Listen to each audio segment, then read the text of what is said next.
Hello, ito. Pwede na natin ilagay sa oven to kasi naman ito na ilang oras po at tayo nalagay ko na po yung mga ingredients sa loob. Ayan. So, kailangan po ilalagay ko po dito sa ilalim ito para hindi po masunog ang ating salmon. So, ganyan po gagawin ko. Ayan. Tapos lagyan po natin ng sibuyas sa gitna. So, sa kabila, lalagyan ko rin po siya ng red pepper. Ayan. So, ibalik natin doon. Namarit ko po na 1 oras na itong salmon sa oyster sauce, soya sauce, sa garlic at paminta. Kaunting extra olive oil po. Ayan. So, napakasarap po. Tapos ilagay natin sa mga ano po to, sa gilid-gilid ang zucchini. Para po, itong juice po niya ang magiging masarap po mamaya. Ayan. Salmon, grill po tayo. Tayo, pinain ko na rin po. Ayan.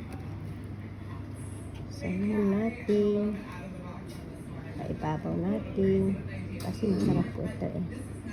Yan, masarap po. At habang ang aking busing nanood ng TV at ako'y nagluluto naman po para sa aming gabihan.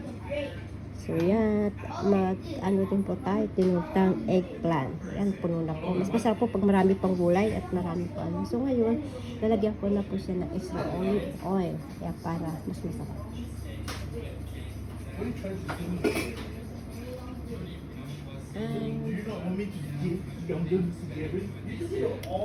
Tapos, lagyan ko po ng paminta.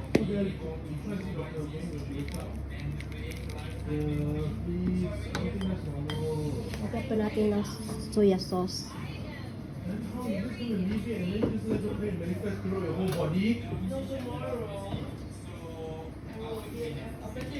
Yan, konti lang po dahil namarga natin kanina. So, lagyan natin. Mas masarap pag may lasa. So, tatakpan na natin ang aluminum foil.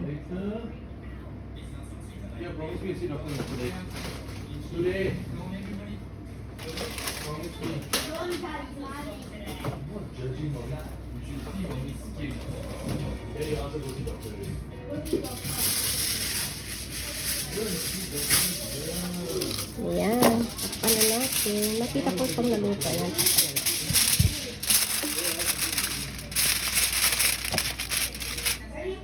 Ayan, painap po ito na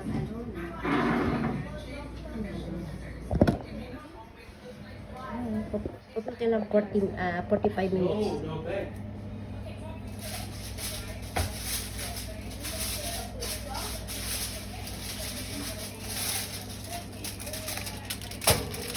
Ayan. So, ayan. Takpan na natin at luto natin ng 45 minutes. Ano po yan? 100. Ano lang temperature po yan. Kasi ayan na po siya. Mamaya po makita po niyo mamaya. Tapos ito po ating tinutang eggplant. Ayan.